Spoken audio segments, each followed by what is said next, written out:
Check out this clip and let's talk on the other side. Worry about it. Let me explain something to white people.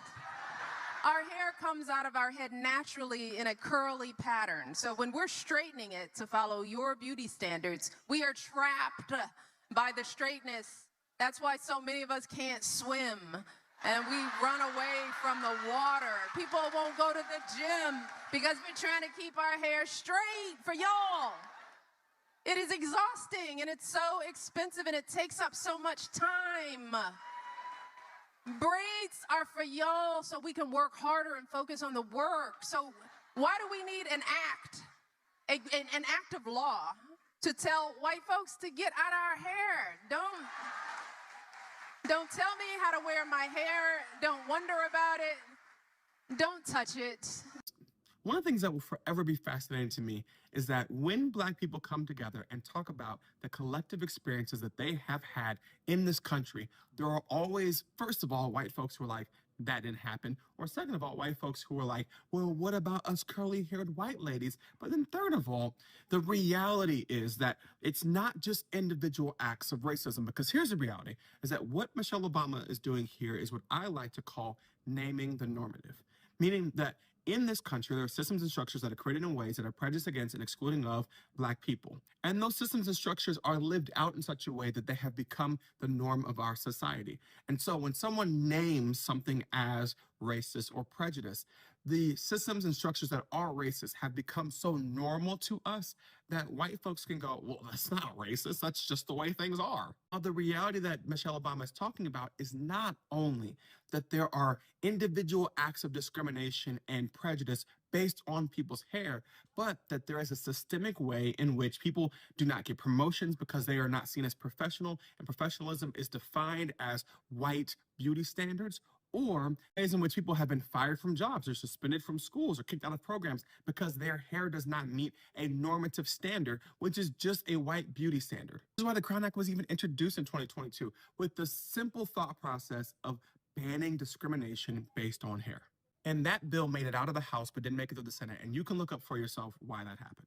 Ultimately, there are racist systems in this country that when we name them, we're the ones labeled as bigoted against white folks somehow. I know. She's so bigoted against white people. She's so out of her mind. Like, when the reality of the overarching lived experience of Black folks is the ways in which these individual systemic acts of racism hinder our ability to forwardly progress. But these systems and structures run so deep that even the First Lady of these United States can talk about her lived experience with that racism. Thanks for coming to my TED Talk. Could somebody please let Michelle Obama know that we don't care how she chooses to wear her hair? Like, at all. At some point down the line, this lie was told to you, but we don't care. We want you to be authentic and comfortable. We want you to wear your hair any way you choose to wear your hair.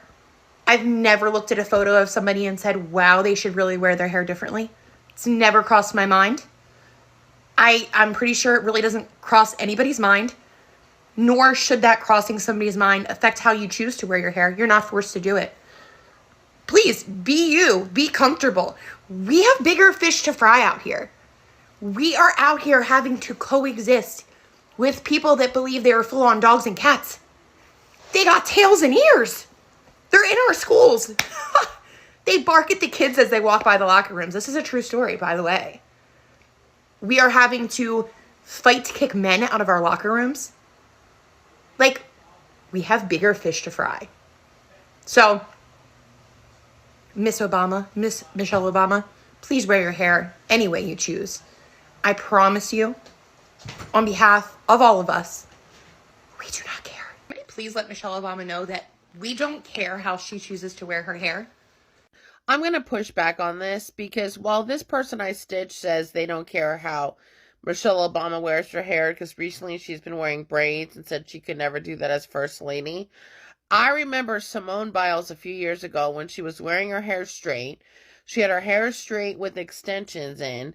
And again, while she's flipping and twirling and doing feats that had never been done, there were plenty of people, too many people online, who found more reason to talk about how her hair looked messy and disheveled than whatever feat she had accomplished.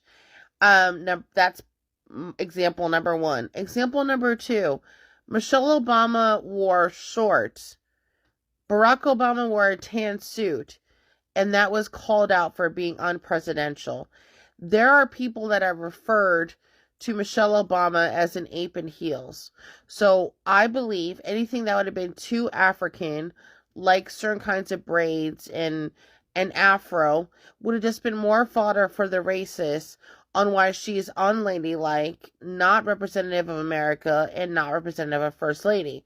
Again, I'm not saying this person I stitched felt that way, but there are plenty of other Americans who did feel that way. Number 3 is we have the Crown Act, which is still not passed in all 50 states of the United States.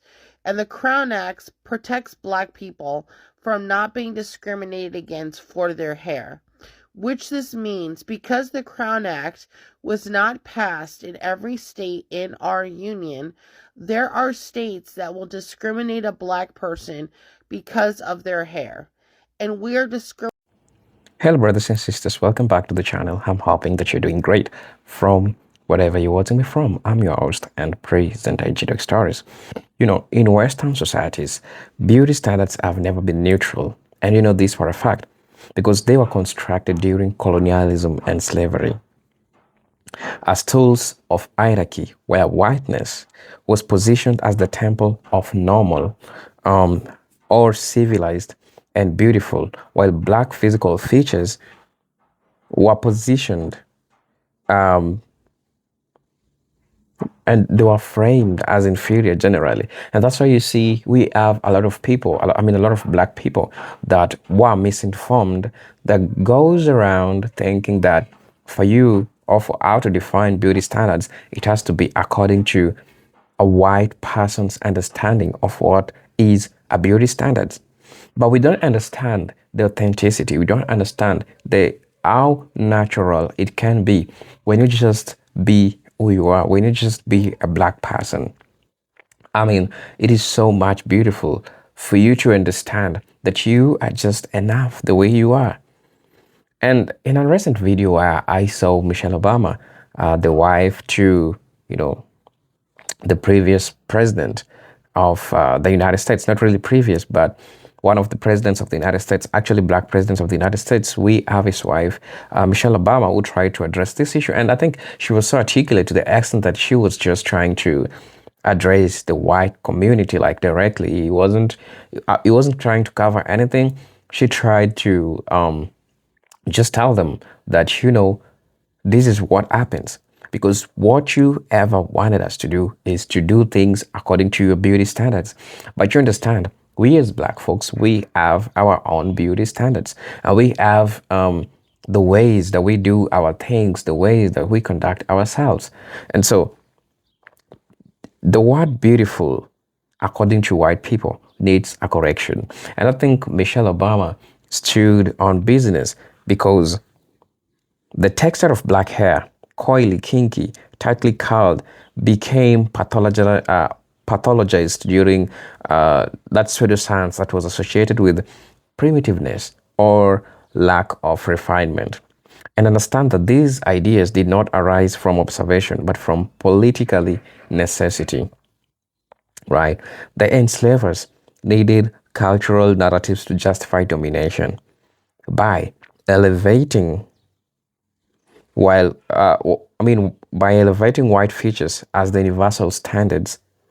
The system forced Black people to either assimilate for survival or punished socially, economically, and politically. Thus, beauty was never about just cosmetics. It was a mechanism or a racial control that was being used. So brothers and sisters, I want us to watch this video. I'll be back and then I'll be sharing my thoughts in regards to this. So keep watching the video. I'll be back. Discriminated for wearing our natural hair. For afros, for braids, for dreadlocks, for baby hairs. Afrocentric hairstyles are still discriminated in half of the states of the union, whether y'all want to admit it or not. It is a reality. So, this person is kind of annoying me. Like Like, there are times where I've talked to a white person that I think I can trust, and I will tell them something racist that happened to me, and they just look, they look so shocked and baffled that, like, they can't believe racism still exists. And I'm telling you, to this Black American woman, that does not bond me to you as a white person when you act like that. It actually annoys me. It annoys me that you as a white person can't believe people are still white supremacists, people are still racist, and people are still anti-Black. I don't like it when white people act like they thought it ended 40 years ago and, oh my God, I can't believe something racist happened. I'd much rather be like, wow, I'm so sorry you had to go through that. You're a great person and I'll fight with you. I much rather that response than you being like, oh, racism, what? That still happens? That's annoying. So it's very annoying for white people to act like, because it's not only this woman, Megyn Kelly's got some other things to worry about. But Megyn Kelly says the same thing like, nobody cares about a Black woman's hair. You guys are lying. There's a lot of people that care about Black women's hair when it is in a natural or Afrocentric state. There are so many cases and examples of proof. I just gave 3. So, let's be real, because that's the only way you can correct it. White people more than Michelle Obama. Here's her latest, talking about hair. Let me explain something to white people. Our hair comes out of our head naturally in a curly pattern. So when we're straightening it to follow your beauty standards, we are trapped by the straightness. That's why so many of us can't swim and we run away from the water. People won't go to the... So she's suggesting here that only white people set beauty standards. I call some bullshit on that. And 2, white people are trapping Black people because they straighten their hair. The racism and the divisiveness coming out of her mouth never ceases to shock me. None of the Black people that I personally know feel trapped because of the way they decide to style their hair. So I am genuinely curious. Are there any Black people out there that are feeling trapped and oppressed because they straighten their hair or feel like they have to straighten their hair? Anyone? Just drop it in the comments. I'm curious. On today's episode of White People Are Insufferable and Obsessed with Black People, we have white woman's reaction, including Megyn Kelly, to Michelle Obama making very real claims about the policing and politics behind Black hair. Let me explain something to white people. Why are you always so obsessed with us? Girl, ain't nobody thinking about you. White people don't walk around all day long being like, oh, I wonder how we can take down Black people today. Oh, I wonder how we can take down the people of color today. Yes, white people absolutely are obsessed with Black people. And yes, they do see how they can take down Black people every day. That's why MAGA exists. Bothers you. You know, Michelle, I feel like it really bothers you that women aren't focused on your fucking hair or the fact that it grows curly out of your head. You do also realize that white people have curly hair too, right? Like, my hair is naturally very curly. Nobody cares. But it's like, you want us to care about stupid shit. If you want to live your life with curly hair, live your life with curly hair, girl. Your hair's straight right now. Why is your hair not curly? Why aren't you living up to the standards that you want to push out there? And also, quit pulling white people into it. Policing of Black hair refers to the demonstration and disproportionate discipline that Black people face for wearing their natural hair, whether it's afros, braids, or locks, in professional and academic settings. This is rooted in Eurocentric beauty standards, which we are just now maybe getting out of. So it's a Black woman who you can't tell how to wear her hair. Can you tell the white women? How about the Asians? The Indian women? How about Indian women? They all just like white women do too. By the way, I burned my hair to the high heavens with those irons. Like, who is you fucking kidding? Everything is about poor boo fucking who Michelle Obama. When you get around the topic of race, it's nonstop. No, you are so dumb. You are really dumb. For real. Practice has been occurring since we were slaves in this country.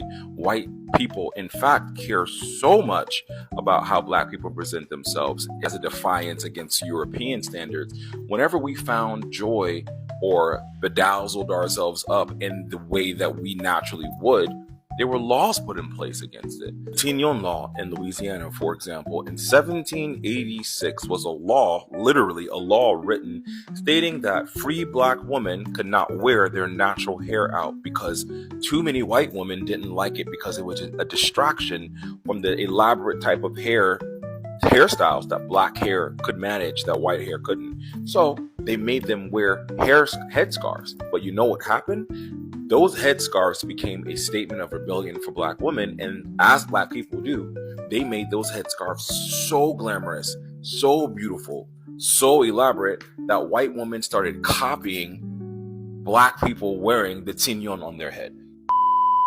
Now, if white people did not care about black hair, if white people didn't care so much about black people, why is there a such thing called the Crown Act that was introduced in 2019 with over 26 states, now over half the states in the nation, have enacted the Crown Act to prevent discrimination against black people for their hair?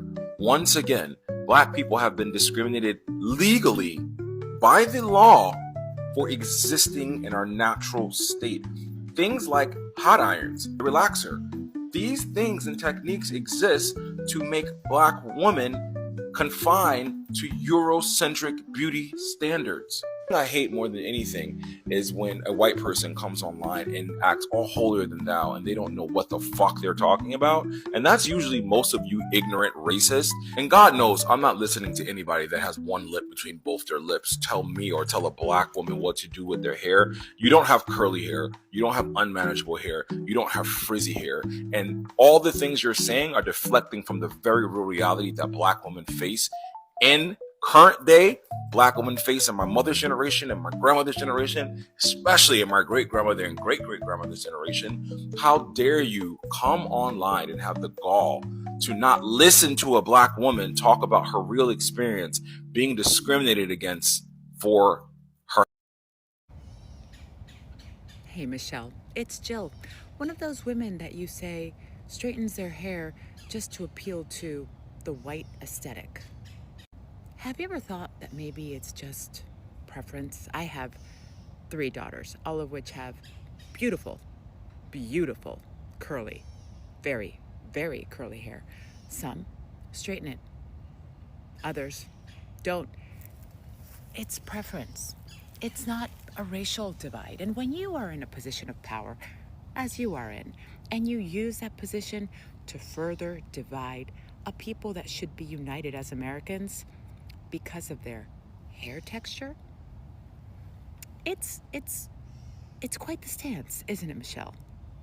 The difference between you and I is that I straighten my hair at home by myself with my own hairdryer and products. I don't have a whole glam squad doing it for me, dressing me, putting my makeup on, making my hair look perfect because of preference.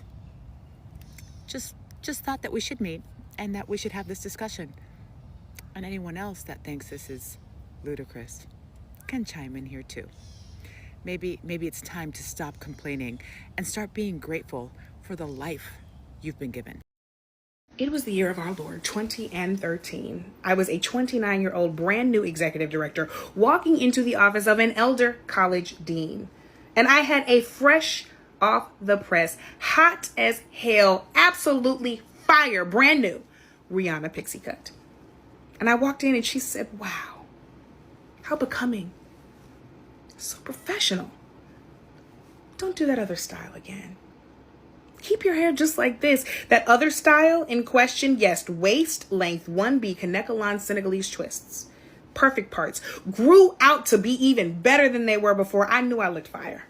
Had sat for 14 hours to make sure that I did. And here she come telling me that my hair wasn't good enough for her.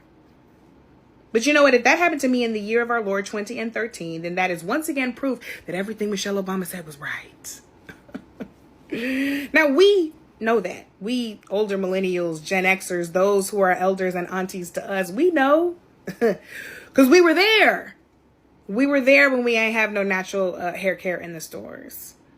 Our mamas and our grandmamas were there in the 60s and the 70s when going natural and getting it natural, somebody was going to call you a lesbian because apparently in the black community that was like worse to be than having short natural hair. Yeah, they weren't there, but we were. When we were getting the big chop in college, and when out of college, the OG YouTubers came and they were telling us how to do our hair when hair typing wasn't even a thing, and they helped us understand that. And before the big beauty brands co-opted the curly movement, it was the natural movement, and we had to make our own butters and gels and creams.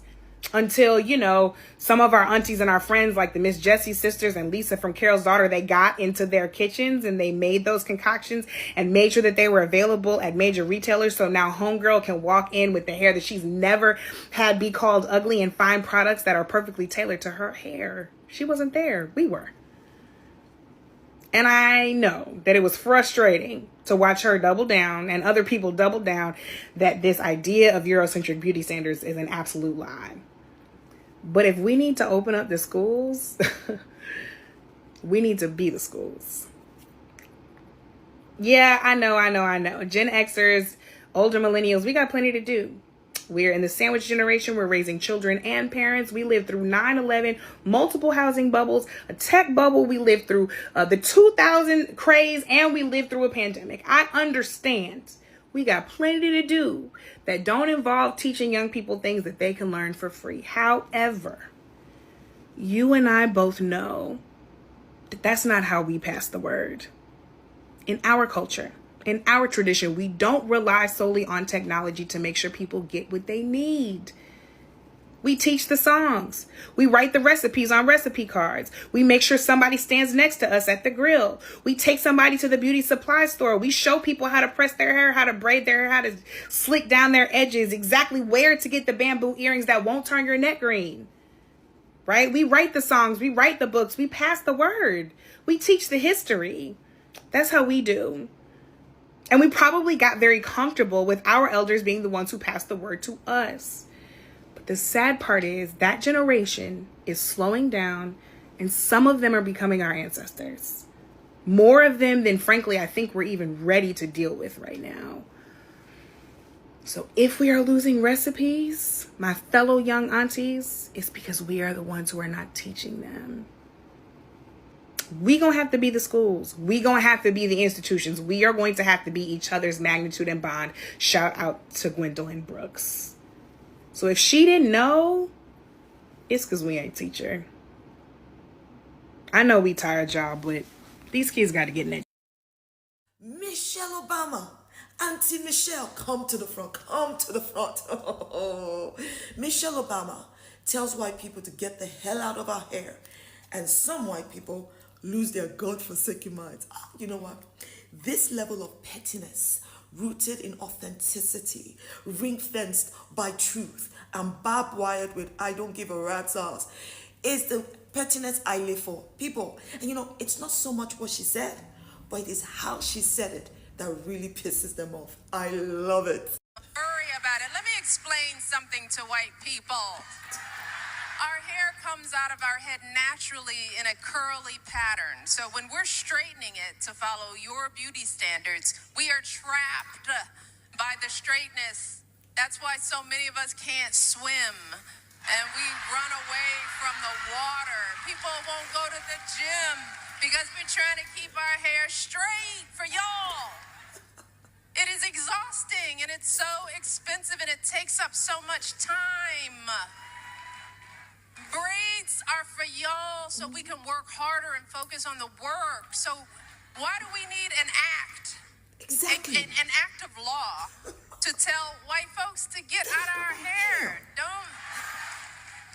Don't tell me how to wear my hair. Don't wonder about it. Don't touch it. Just don't. Auntie Michelle has jokes. We love to see it. But where is the lie? Where is the freaking lie? Tell me. She's absolutely spot on. Don't tell us how to wear our hair. Don't touch our freaking hair.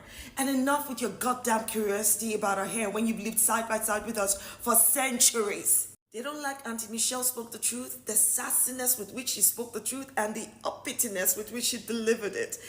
These white people will have you believe that no, this isn't true. It's bullshit. Because if white people were not so in our hair, why are black people and why have black people been fired from jobs for having ethnically styled hair? Why is it that black people are not offered jobs because of their ethnically styled hair? All in the name of it doesn't meet our professional white standards.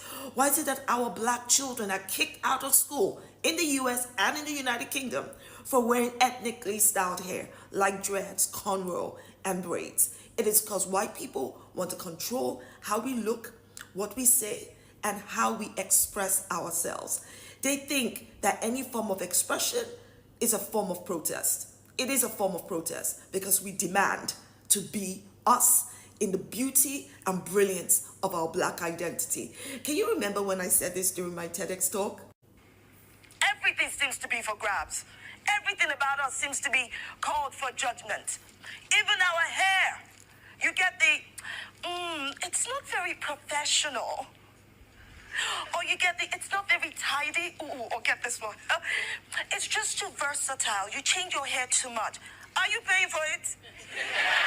I see some of you racist dumbasses and racial gatekeeping fools are abusing Auntie Michelle, claiming she's faking victimhood and lying about white supremacy standards on black hair, all on the basis that she was black first lady.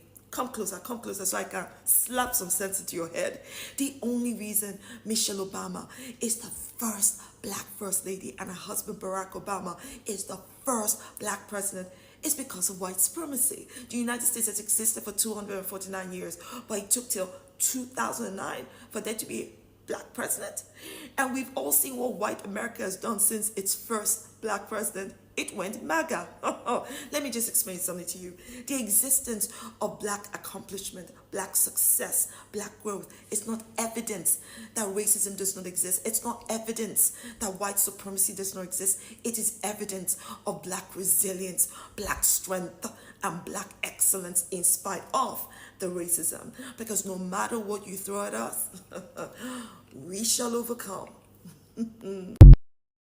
So recently, our forever First Lady Michelle Obama did an interview with the lovely Tracee Ellis Ross in which she was discussing black hair and the need for us to keep our hair straight to assimilate to whiteness in the U.S. and also the freedom of wearing braids when she wants to swim and work out and do other things. This comment has led to a discussion online about whether she was right or wrong for saying that, because some people feel as if we are past having to get our hair straightened for whiteness.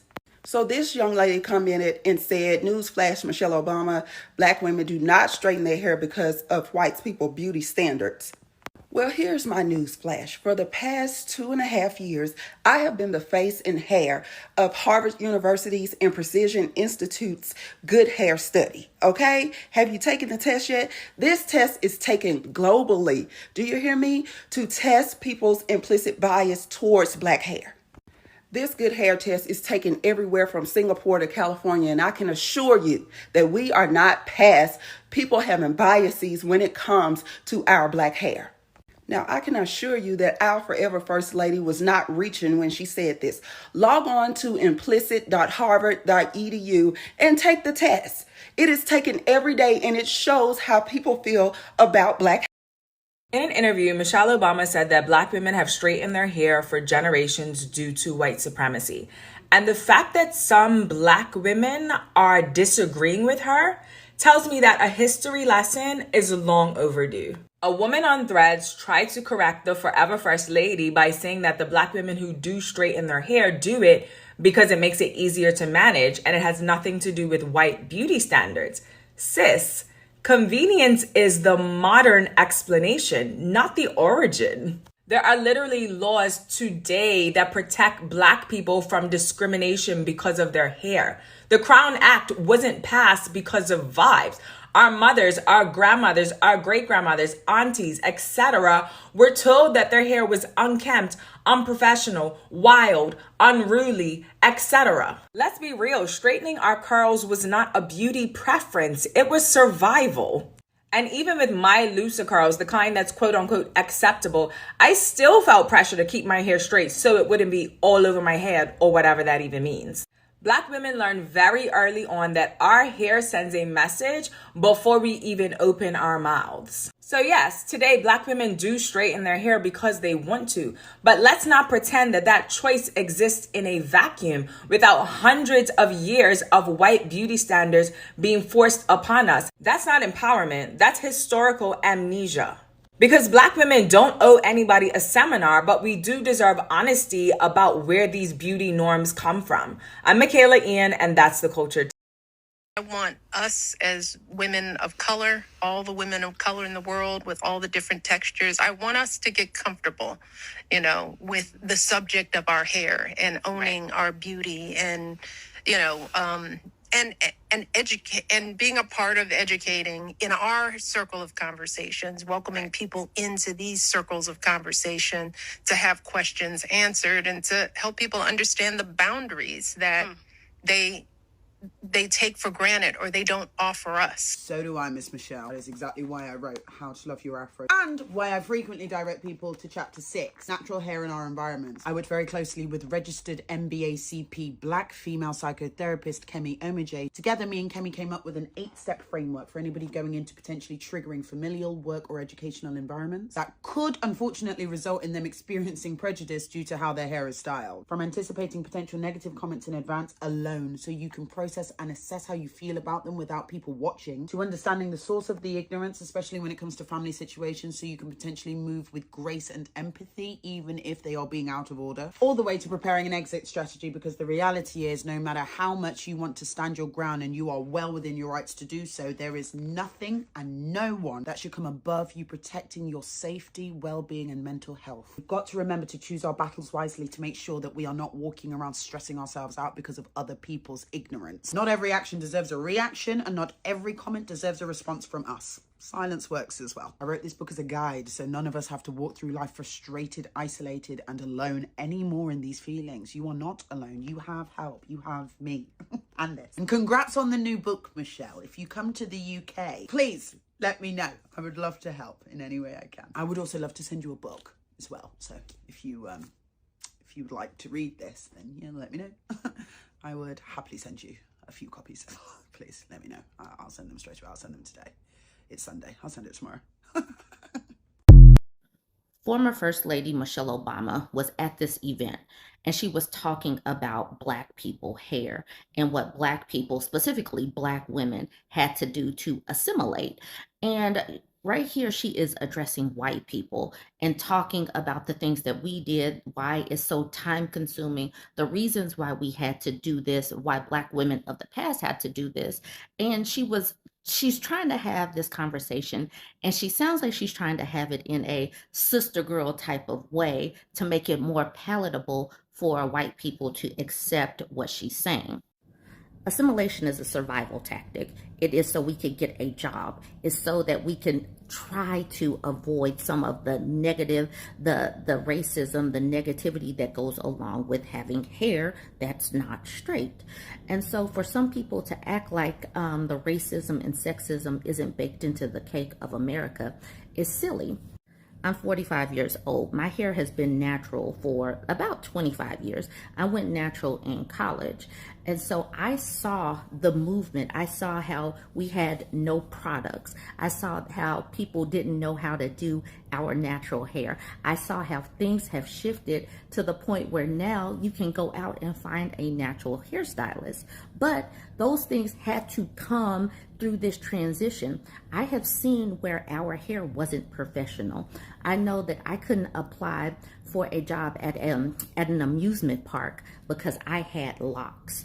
You could not have locks and get a job somewhere because locks were seen as unprofessional. Black women couldn't wear our hair in an afro puff because that would be seen as unprofessional. Just showing up, being a Black woman and not having straight hair was deemed unprofessional. So then you have people like this woman who is in her 30s, and she's in her 30s because we could see it on her profile. She says things like this: Dear Michelle Obama, newsflash, Black women do not straighten their hair because of white people's beauty standards.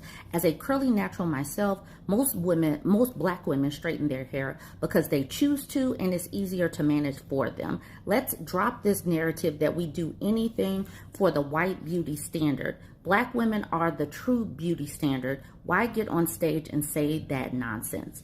This is truly disconnected from reality. It's truly disconnected from the experiences of Black women that are older than her at the age of 35. You can say this kind of thing if you have never experienced any type of discrimination based on your hair. But Michelle Obama, being considerably older than this woman, is absolutely valid. She's speaking absolutely valid situations and experiences based on her age and what Black women have gone through in this country. I would expect this type of narrative to come from some white woman or some white person who they're uncurious about what Black people or other non-white people have gone through to assimilate in this country. It's just odd. Even at 35, that's old enough to know and understand what we have gone through. So this is just irritating. However, this got India Ari, you know, the singer, I Am Not My Hair, to comment on her page. She says, thank you all for tagging me. I want to thank everybody in these comments who's trying to educate this woman. I did my 25-year bid of trying to help people awaken. Maybe the path we laid made it too easy to walk down, but I'm going to thank y'all for doing this work. As far as I'm concerned, she can be rude and miseducated in peace, and I too will remain in peace. She will learn when she learns. I guess it won't be today. She says, we expect people to respect us and thank us for our work, but it doesn't always go like that. And I have to come to terms with that. Let her enjoy her curl specialist job that we all laid the ground for her to have in peace.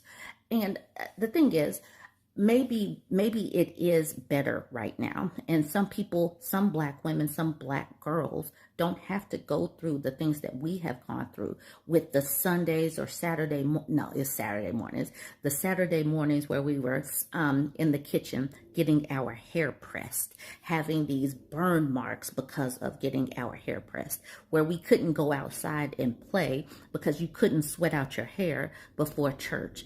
The fact that we couldn't go swimming as a kid because we couldn't have our hair jacked up and then have to go through the process of washing and getting your hair pressed. Some people do have it a whole lot easier because we have already gone through that, and we're here now in this phase to where our daughters never have to experience that. And, you know, we have normalized being natural in the workplace. We normalized being natural and just living and not having to conform, to where people like Coco don't have to worry about it. And she can act obtuse or simply be ignorant of the history that, you know, Black women actually faced in this country. And I do know and understand that knowing history from the perspective of Black people, or knowing the perspective of history from a woman, or specifically knowing history from the perspective of a Black woman is woke. Speaking on things like sexism and racism in the intersection of the two makes you too woke. And sometimes it makes people uncomfortable because some people will say stuff like, it's just hair. But it takes time and effort to do it. It takes time to manage it, to look palatable. Respectability politics are a thing. We get judged based on our hair being too big. There are just so many things that you wake up as a Black woman and you go through, but some people just don't know or don't care to know. So we just take it. It is layered. It's so layered. And for people to disregard it is silly, even if you never had to experience it. Chanel Coco 5 had to Google India Ari. So this is what she said. I am commenting to you directly as I wanted time to Google you for myself, as I wasn't familiar with you or your work. I want to be transparent and honest before commenting. I respect your opinion, perspective, and the work you've contributed. However, the remark about me enjoying my curl specialist job felt unnecessary, rude, and dismissive. As a highly accomplished and respected woman like you, and it's absolutely possible to disagree without resorting to personal shade. India Ari said, Dear, there literally is no curl specialist job without the path we laid for you. That was my point, not shade. I'm glad you found out who I am today. You can look into my history and know that I really don't do shade. I'm responding to you out of respect, but I will not continue to have this conversation, which was the other point of my comment, to let people be. People learn in their own time. She also says, yes, as I stated in my comments, I want peace for you. I also want education for you. I think a lot of the energy you're getting is the energy you're giving. I saw you tell someone to eat a D. Okay. Your original comments called Michelle Obama's lived experience nonsense. I was careful not to insult you. That doesn't help. And on that note, good night and comments closed. So it's so odd to call someone's lived experience nonsense and not expect some pushback. Because yeah. Anyways, let's look at a couple more of the comments before I get out of this. Shaka says, gosh, I love you at India Ari. I'm not Jay says, imagine India Ari having to stop her day to get you together. Noir Boss is speaking to Coco, but speaking in regards to Michelle Obama, not India Ari, saying, love, applying your 30-age-something logic to a woman who's nearly 30 years your elder. You haven't lived long enough to know what she's talking about. Women who are aged over 60 did have to straighten their hair to survive horribly racist conditions in the workplace. Social and cultural conformity was a survival mechanism for our elders. It is on their shoulders that we stand and we're able to move differently. So back up off our beloved auntie on this here internet, young blood. And then she gives us this little picture of the tiny chef. Dr. Raquel Martin, PhD, says, how old are you? To Coco Chanel. Uppity Nigger says, Dr. Martin, please. At the bottom, this woman says, this is why there was an adult table in a children's. Now, throughout the 19th and 20th century, straightening black hair using heat, chemicals, or wigs became a form of social discipline imposed by institutions, imposed by schools, imposed at workplaces, that you need to straighten your hair. And the media reinforced this message that professionalism, in quotes, equaled straight or loose curled hair. Hair close to whiteness. Black people understood that refusing to conform meant losing access to jobs, to safety, and basic dignity. Now, in this sense, policing black hair became another strategy to regulate black identity and suppress black cultural expression. White society demanded conformity, not because black hair was a threat, but because black autonomy was a threat. When a black person wore their natural hair, it symbolically disrupted the racial order by refusing the lie that whiteness was the center of the beauty. So you understand how all this came into play, right? When we talk about the politics of being called out, let's talk about white fragility. Because we saw all those white women trying to lash out at Michelle Obama, trying to lash out at black people. And they say that it doesn't bother them, black people being black, because they've been living with black people being like that.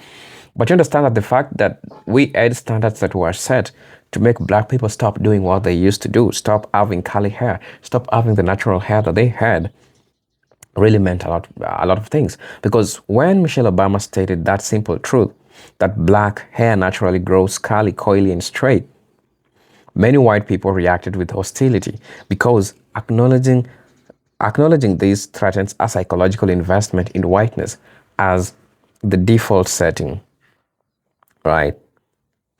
For centuries, whiteness has operated invisibly. White people rarely had to question their own beauty norms or seem as, racialized. So when a black woman with global influence names whiteness explicitly and challenges its dominance, it generates defensiveness. This defensiveness comes from what we call white fragility. We have black scholars that have talked about the topic or handled the phenomena called the black fragility, right? The black fragility, we have people like I think Maya D'Angelo. I'm not sure, right? We have Joy the Great that I've talked about, Black Joy, and how all this makes white people feel some type of way. So the inability to handle racial truths without perceiving them as personal attacks. Michelle's comments did not insult white people. It simply removed whiteness from its underserved throne. That loss of automatic superiority is what some people find it intolerant. I think Maya somebody, not Maya Angelou, no, not really. She talked about this, right? When you talk about white fragility. So, also another thing that I want to talk about is the fear of black self-definition. The natural hair carries a revolutionary symbolism. It represents self-acceptance, cultural pride, and the rejection of imposed Eurocentric values. This is why, historically, every moment black people embraced their natural features, from the afro in the 1960s to locks, twists, and braids today, has produced political backlash from white society. When black people define beauty standards for themselves, they undermine the psychological foundation of white supremacy. The fear is not about hair. It is about black people. It's about black people power. They reclaim when they refuse to seek white approval. A black person with natural hair communicates, I do not need your validation to exist. This terrifies a system built on the assumption that black what must be measured through, the white eyes. Also, I'm going to be talking about, there is an issue which was called the air policing, which was used as a tool of cultural erasure. And how was this used as a cultural erasure? Because demanding that black people straighten their hair is also a form of cultural erasure. Black hair is deeply tied to African identity, and that's true. Also, it is tied to historical memory and community traditions. Braiding patterns, protective styles, and natural textures all originate from African civilization long before colonialism, right? Now, when white institutions force black people to hide or alter their hair, they participate in erasing African heritage and replacing it with European social norms. This is the same logic that banned African languages, religions, clothing, names during slavery. Destroy the cultural identity of the oppressed became more controllable. Hair became a site of struggle between assimilation and authenticity. Also, I'm going to be addressing the threat of black beauty in a society that profits from black imitation. It's true. While they're trying to tell you, you don't need to braid your hair, you don't need to do this, they go ahead and start braiding their hair. And I think we've seen all those scenarios. And this was a point of debate where we had people talk about this issue, that people they always don't want black people to do their things. But when black people do it, it now looks beautiful, and now they want to do it like the way black people are doing it. So ironically, white society simultaneously rejects black features and profits from them at the same time. White influencers tan their skin, inject lips, buy curly wigs, and appropriate black aesthetics while still mocking black people for having those features naturally. This contradiction reveals the deeper truth. The problem was never the black hair or the black beauty. The problem was the black ownership of the black beauty.